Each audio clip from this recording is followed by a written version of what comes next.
About once a year, I have a moment shortly before I start my homily where I say, "Oh, you idiot, you had the completely wrong topic." And I felt that way today when I saw the prayers for Ukraine, and I feel like I should have made that front and center in my homily. But sadly, that's not what it's going to be about. But I do really love today's gospel passage. It's really one of my favorites. Because what could be more important as we enter the season of Lent than to reflect on the right way to pray and to fast and to give alms? I mean, these are the three themes of Lent that we are supposed to be focusing on. But I was struck by a minor dichotomy between the gospel today and the first reading from Joel. Whereas Joel emphasizes privacy, even mentioning don't blow a trumpet, Joel says, blow the trumpet in Zion. While in the end their point is the same, to fast and to pray, Joel emphasizes doing so publicly. And for what it's worth, at other points, Jesus does the same thing.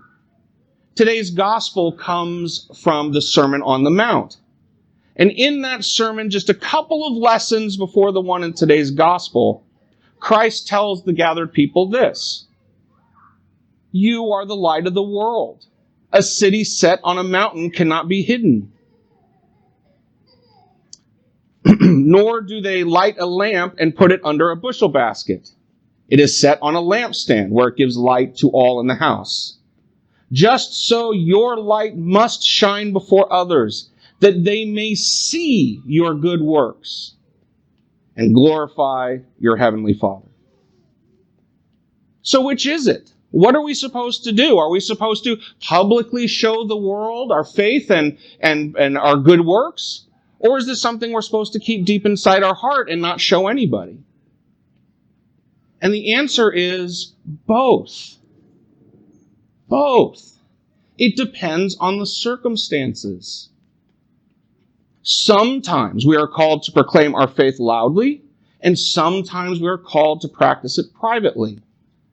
And the key to knowing the right time for each is to look in our heart at our own motivations. When Christ told the crowd that they need to be the light of the world, the context was of people who were afraid to share their faith. They were afraid of the consequences of coming out and saying they were a disciple of Christ. They would fear they'd be mocked. And so in that instance, in that context, Christ tells them not to be afraid and to share their faith. But then the context of this teaching, the one just a few minutes after the previous one, is different. Now he's talking to people who might be tempted to do it pridefully or arrogantly, not based on love, not based on service, but instead to pridefully show the world how awesome we are. So motivation is everything. We must choose based on what will be the motivation most closely associated to Christ. We must be ever vigilant that our faith is being done for the right reasons. Last October I gave a homily where I suggested where it would be wise for us to spend some time thinking about why. To look deep inside ourselves at our motivations.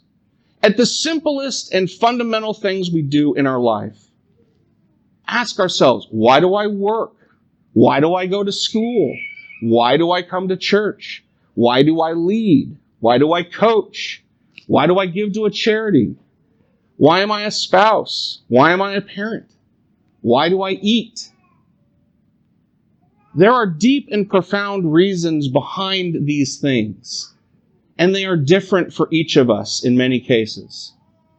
And we need to look deep inside ourselves to what our true motivations are. Because it's not that there aren't wonderful answers to all of these questions. We may be very much grounded in love and service when we work and learn and worship and coach and lead and even eat. But is that actually what we are thinking in the depths of our heart? Are those noble reasons truly what are pulling us towards these things?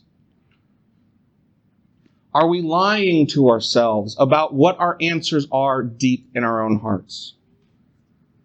Is it that our motivations are far less noble than we would like to admit?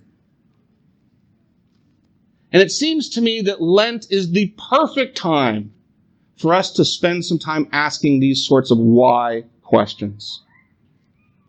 Lent is a time to transform our lives. Sometimes I think we forget that the things we give up for Lent, the little disciplines we do, are not temporary because the outcome is supposed to be temporary. They're temporary because we also want to do things like celebrate and worship with joy during Easter. But the goal is that the changes that come from these temporary disciplines are permanent. That we become more aligned to Christ, that we serve Him better with our hearts. But let me suggest that making this sort of a transformation is exceedingly difficult unless we understand our underlying motivations. What are the things deep in our soul that really push us in various directions? To make it quite personal, I've been really coming to the conclusion that if I don't get to the bottom of what motivates me to eat too much and to be unhealthy, I will never have sustained change. Those of you who know me know I've lost a lot of weight and I've gained it all back. And I've done that again and again. But sustained change will come when I get to that point that I really understand the corruption of my motivations behind eating. And so if we want sustained change, we have to look at the depths of our motivations. So let's make this Lent better and different than so many temporary Lents that we've had in the past. Let's use these Lenten disciplines as a springboard into a new, more holy life. And let's do it by focusing on our deepest motivations.